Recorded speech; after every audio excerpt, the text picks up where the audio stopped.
El libro de Mormón, el libro de Mosiah, capítulo 26. Los incrédulos conducen al pecado a muchos miembros de la iglesia. Se promete a Alma la vida eterna. Aquellos que se arrepientan y sean bautizados lograrán el perdón. Los miembros de la iglesia que hayan pecado y que se arrepientan y se confiesen a Alma y al Señor serán perdonados. De lo contrario, no serán contados entre los de la iglesia.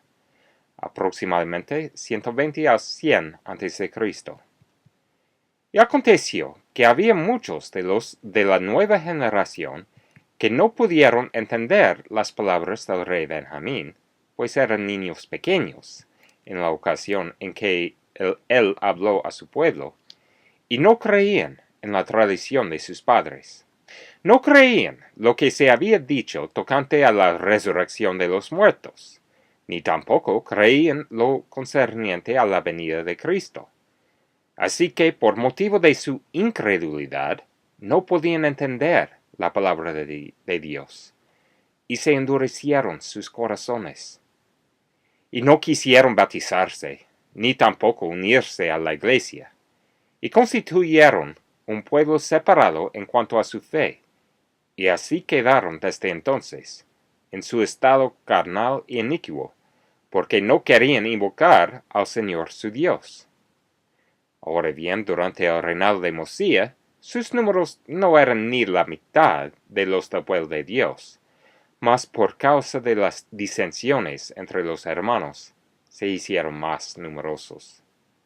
Porque sucedió que con sus palabras lisonjeras engañaron a muchos que eran de la iglesia, y les hicieron cometer muchos pecados, de modo que se hizo necesario que cuando aquellos que fueran de la iglesia cometieran pecado, ésta debía amonestarlos. Y aconteció que fueron llevados ante los sacerdotes, y los maestros los entregaron a los sacerdotes, y éstos los llevaron ante Alma, que era el sumo sacerdote. Ahora bien, el rey Mosiah había dado a Alma la autoridad sobre la iglesia.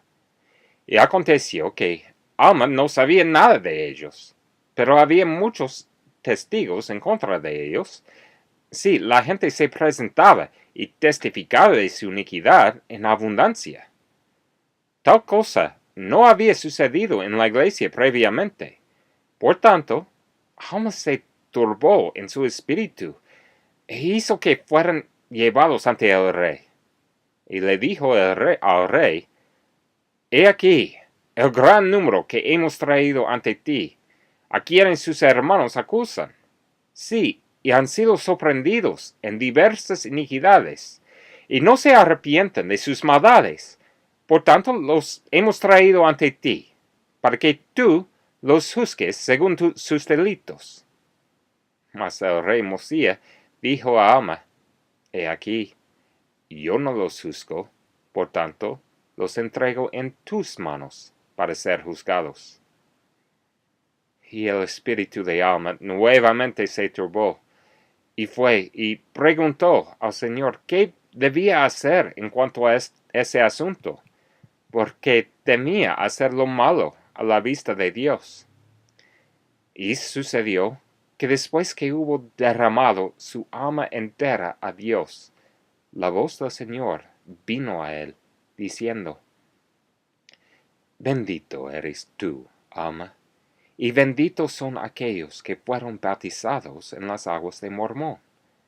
Bendito eres por causa de tu extremada fe en tan solo las palabras de mi siervo Abinadí. Y benditos son ellos a causa de su extremada fe en tan solo las palabras que tú les has hablado. Y bendito eres, porque has establecido una iglesia entre este pueblo, y serán establecidos, y ellos serán mi pueblo. Sí, bendito es este pueblo que está dispuesto a llevar mi nombre, porque en mi nombre serán llamados, y son míos.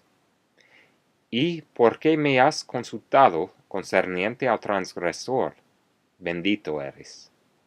Mi siervo eres tú, y hago convenio contigo, de que tendrás la vida eterna, y me servirás, y saldrás en mi nombre, y reunirás mis ovejas.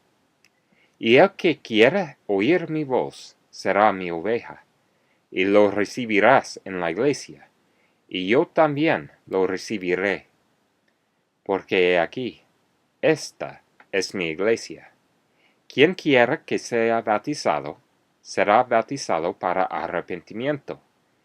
Y aquel a quien recibas, deberá creer en mi nombre, y yo lo perdonaré liberalmente. Porque soy yo quien tomó sobre mí los pecados del mundo. Porque soy yo el que he creado al hombre, y soy yo el que concedo un lugar a mi diestra al que crea hasta el fin. Porque aquí, en mi nombre son llamados, y si me conocen, saldrán, y tendrán un lugar a mi diestra eternamente. Acontecerá que cuando suene la segunda trompeta, entonces saldrán los que nunca me conocieron, y comparecerán ante mí. Y entonces sabrán que yo soy el Señor su Dios, que soy su Redentor, mas ellos no quisieron ser redimidos. Entonces les confesaré que jamás los conocí, e irán al fuego eterno, preparado para el diablo y sus ángeles. Por tanto, te digo que al que no quiera escuchar mi voz, no lo admitirás en mi iglesia, porque a éste no lo recibiré en el último día. Te digo, por tanto, ve, y al que transgrediere contra mí, lo juzgarás, de acuerdo con los pecados que haya cometido. Y si confiesa sus pecados ante ti y mí, y se arrepiente con sinceridad de corazón, a éste has de perdonar, y yo lo perdonaré también. Sí, y cuántas veces mi pueblo se arrepienta, le perdonaré sus transgresiones contra mí. Y también os perdonaréis vuestras ofensas los unos a los otros, porque en verdad os digo que el que no perdona las ofensas de su prójimo, cuando éste dice que se arrepiente, tal ha traído sobre sí la condenación. Y ahora te digo, ve, y el que no quiera arrepentirse de sus pecados, no será contado entre mi pueblo. Y esto se observará desde ahora en adelante. Y aconteció que cuando Alma hubo oído estas palabras, las escribió para conservarlas, y para juzgar al pueblo de la iglesia, según los mandamientos de Dios. Y aconteció que Alma fue, y de acuerdo con la palabra del Señor, juzgó a los que habían sido sorprendidos en la iniquidad, y a quienes se arrepintieron de sus pecados, y los confesaron, él los contó entre el pueblo de la iglesia. Y los que no quisieron confesar sus pecados, ni arrepentirse de su iniquidad, tales no fueron contados entre el pueblo de la iglesia, y sus nombres fueron borrados. Y sucedió que Alma reguló todos los asuntos de la iglesia, y empezaron nuevamente a tener paz y a prosperar grandemente en los asuntos de la iglesia, andando con circunspección ante Dios, admitiendo a muchos y bautizando a muchos. Y todas estas cosas hicieron Alma y sus consiervos que dirigían la iglesia, andando con toda diligencia, enseñando la palabra de Dios en todas las cosas, padeciendo toda clase de aflicciones, y sufriendo persecuciones de todos aquellos que no pertenecían a la iglesia de Dios. Y amonestaban a sus hermanos, y también recibían amonestación, cada uno por la palabra de Dios, de acuerdo con sus pecados, o sea, los pecados que había cometido, habiéndoles mandado Dios que oraran sin cesar y dieran gracias en todas las cosas.